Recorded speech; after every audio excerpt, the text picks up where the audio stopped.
What role has esports played in the success of Han? It's a competitive game. We've always taken esports seriously. And, you know, we've crafted Han Tour. We had a very successful first season to our Han Tour. I feel the second season of Han Tour has begun. We've increased the global prize pool for season 2. And esports, it creates fanatical fans. And then fanatical fans get to spend their time watching this game that they love. They love to play it, they love to follow it, they love the high-profile teams.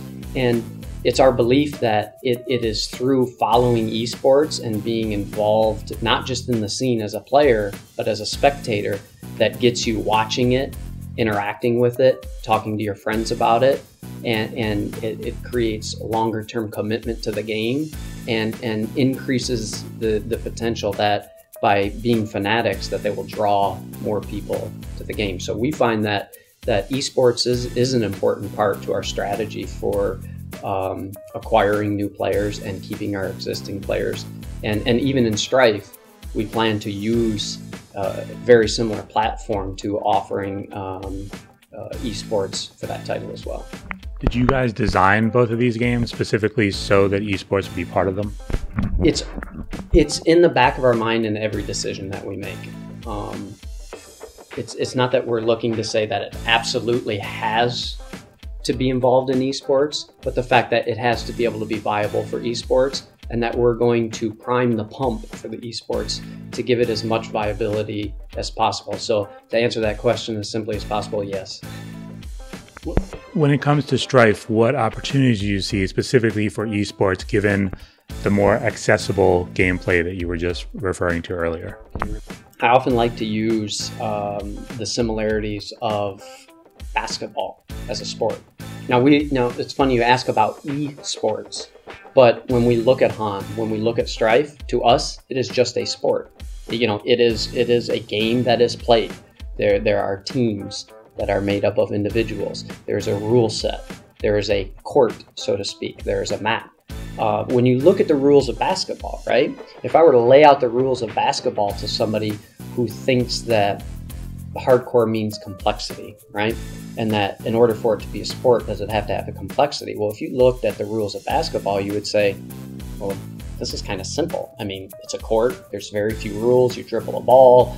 There's 5 guys on each team. They go down. They try to put this ball in this hoop. And whoever does a better job of that, they win. Like, who's going to pay attention to that? I mean, that's so casual. That's so approachable. I mean, nobody's going to want to play that over and over and over again. Yet, tons of people play basketball at all skill levels, all the way up, of course, to the NBA, where people are paid millions of dollars and you have millions of spectators spending millions of dollars to watch these to watch this sport on television, to be there at the arenas, to root for their teams, and you have hours and hours and hours weekly of discussion on it.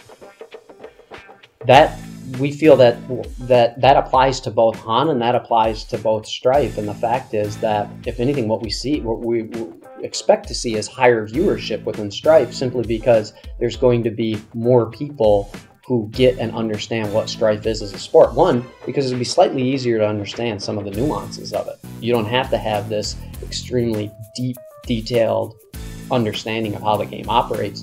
And our expectation is that we will reach a wider audience. Therefore, it will have a bigger audience, and there will be more people who are interested in participating in the viewership. And speaking of a bigger audience, how big potentially do you see Strife, given it being the first second-generation game designed specifically to fix all the flaws you had referred to in first-generation MOBAs? Well, you know, again, through that careful analysis of what we wanted to achieve as far as what the experience of playing Strife is, you know, our expectation is that this is going to be the widest appeal, best video game in the genre that is called MOBAs, and that if you make great games, that the exposure to that great game will come. That's not to say that we're not going to do everything. I mean, I'm sitting here doing an interview with you to try to get exposure for this game in order to get that additional exposure. But people are going to play this game, and even if they don't fully understand why they love it so much, they're going to find themselves thinking about it and they're want to go back and play it. And the MOBA genre is the largest space in all of PC gaming, right? And it's starting to mature, and it's been around for a while, and there's going to be a lot of people looking for something new and shiny that they can play and that they can get into and that they can excel at, and Strife is going to be that game. And our expectation of the size of this game is very big.